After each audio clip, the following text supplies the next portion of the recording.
जया बच्चन का अपने सास ससुर के संग कैसा था रिश्ता। जया बच्चन के खिलाफ अमिताभ बच्चन के दोस्त ने ऐसा क्या दावा किया था जिससे कि सनसनी मच गई थी। आज हम आपको इस वीडियो में सारे सवालों के जवाब देंगे, तो चलिए वीडियो की शुरुआत करते हैं। कुछ साल पहले दिए गए एक इंटरव्यू में अमर सिंह ने जया बच्चन के उनके सास ससुर संग रिश्ते पर चौंकाने वाला खुलासा किया था। अमर सिंह 20 साल तक अमिताभ बच्चन के करीबी दोस्त रहे और उनके परिवार संग भी खास रिश्ता रहा था, इसलिए वह बच्चन फैमिली को बेहद करीब से जानते थे। अमर सिंह ने कहा था कि जया बच्चन ने करीब 15 साल तक अपने सास ससुर यानी अमिताभ बच्चन के माता पिता के साथ बुरा व्यवहार किया था।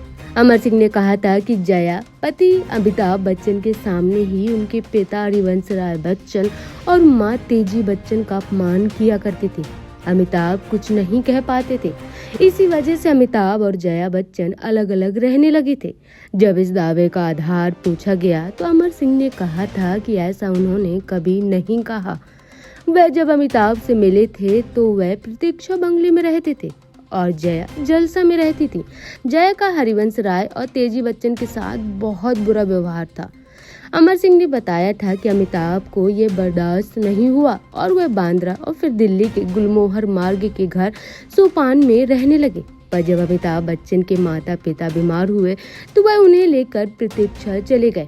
वहाँ भी जया बच्चन का सास ससुर संग बर्ताव नहीं सुधरा। अमर सिंह ने कहा था कि जया के बर्ताव से दुखी होकर उन्होंने उन्हें दूसरे बंगला जलसा दे दिया, जबकि वह खुद माता पिता के साथ प्रतीक्षा में रहने लगे।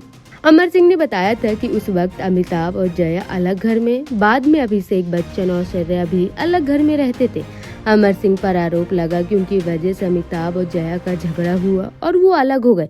इस पर अमर सिंह ने कहा था कि उन्होंने किसी को अलग नहीं करवाया और वो खुद अपनी अपनी वजह से अलग रह रहे हैं। हालांकि कुछ साल बाद अमर सिंह ने अमिताभ बच्चन से माफी मांगी थी और कहा था कि उन्होंने कुछ ज्यादा ही ओवर रिएक्ट किया था। पर उन्होंने ये बात जरूरी कही कि जब वह 20 साल पहले अमिताभ बच्चन और जया से मिले थे तब भी वो अलग अलग ही रह रहे थे। अमर सिंह अब इस दुनिया में नहीं है। साल 2020 में 64 साल की उम्र में उनका निधन हो गया था।